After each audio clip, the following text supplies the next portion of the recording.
Hi, welcome to Read to Me, Mrs. Avignon. I'm continuing the Dear America series, The Winter of Red Snow, and I'm picking up at March 6, 1778, Friday. Sally and I had such a quarrel this morning that Mama put us in separate corners. I was most miserable and mad and embarrassed that our guest heard me crying. When Ruth and Naomi came to call and invited me to slide on the river, I was bitterly angry to have to stay inside. It was a pretty day, no clouds. But just before noon, when Mama was setting bread on the table, Reverend Curie and the two men knocked hard on our door, calling for Papa. "Hurry!" they cried, and Papa was off. Upon hearing their news, Mama slumped at the table and lay her head in her arms. What, we asked. Finally, the terrible words, "Some children have fallen through the ice." I ran outside with my shawl.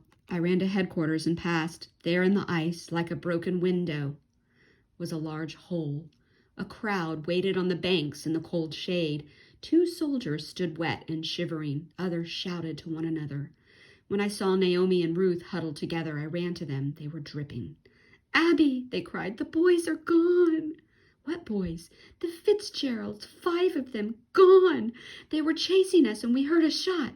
We knew not until too late that it was ice cracking. It was shallow where we fell through, but oh." They embraced each other, weeping loudly. It was 9:30 and my candle is short. Mama went with Mrs. Potter, Mrs. Adams, and the other ladies to comfort Mrs. Fitzgerald. I shall never see Tom again. I am sorry I hated him so. March 8th, 1778, Sunday. It rained all day. The air is warmer. Some soldiers from the Vermont Brigade were patrolling the lowest end of the river. They found the bodies of Tom, Nate, Philip, Howard, and Sammy near a beaver dam. I'm very sad for their mother and their 3 littlest brothers.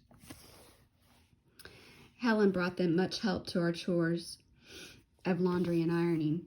She made friends with Sally by sewing a tiny lace shawl for her doll. Helen is cheerful, but at night when the house is quiet, I hear her crying under her pillow.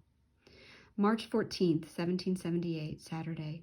The dark woods look green. There are buds in the orchard, on our apple trees. Sisters, Helen and I, ran into the road without shoes. We ran across the fields. Our feet were cold, but it felt wonderful to have such soft dirt in our toes. We ran to the crest of the hill and looked down into the valley below Mr. Stevens's house, where General Varnum is quartered.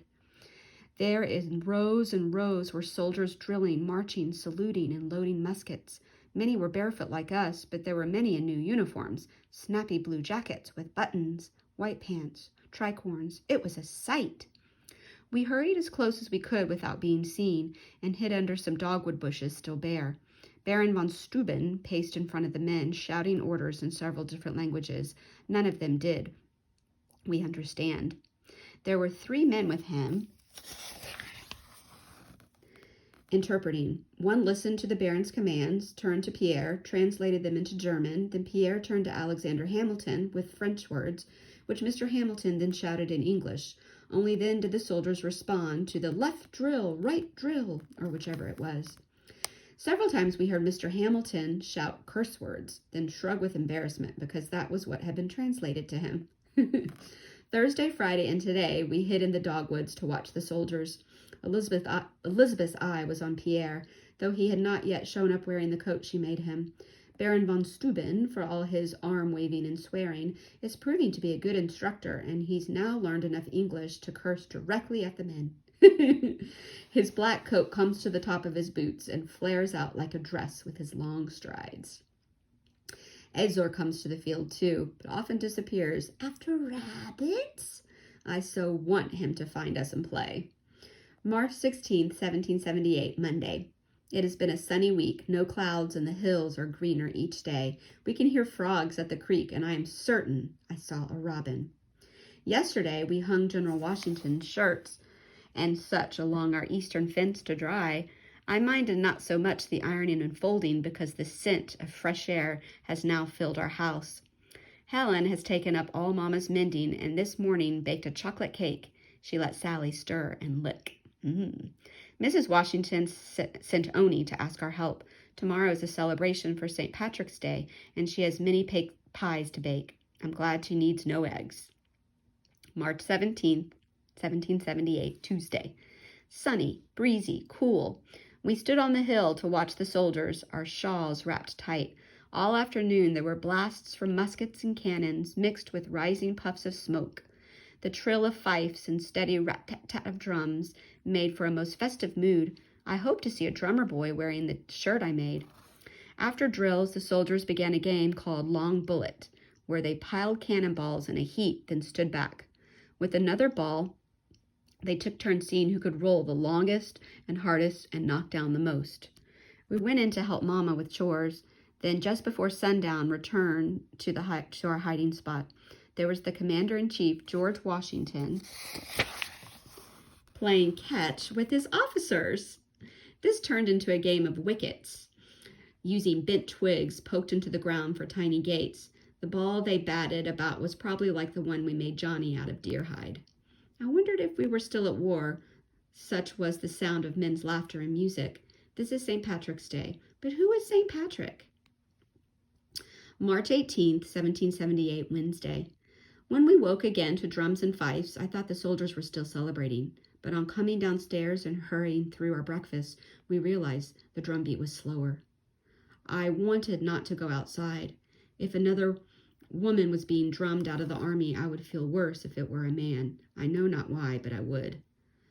Later, Papa reported it had been an officer for perjury and other offenses. March 20th, 1778, Friday. Sunshine all yesterday and today. More buds on the trees, but not quite blossoms.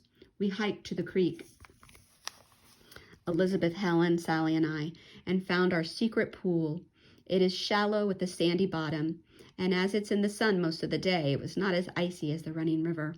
Shrieking with cold, we stepped down to our bare skin, jumped in heads under, then in an instant jumped out to dry ourselves with our skirts. We sat on the bank to let the sun dry our hair. Helen is smiling more. She knows not when her baby will be born, but the size of her belly seems to say soon.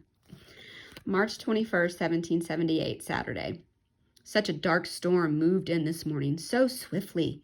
Sally and I heard thunder while milking and quickly finished. We ran from the barn to the house in a blowing downpour, spilling much from our bucket.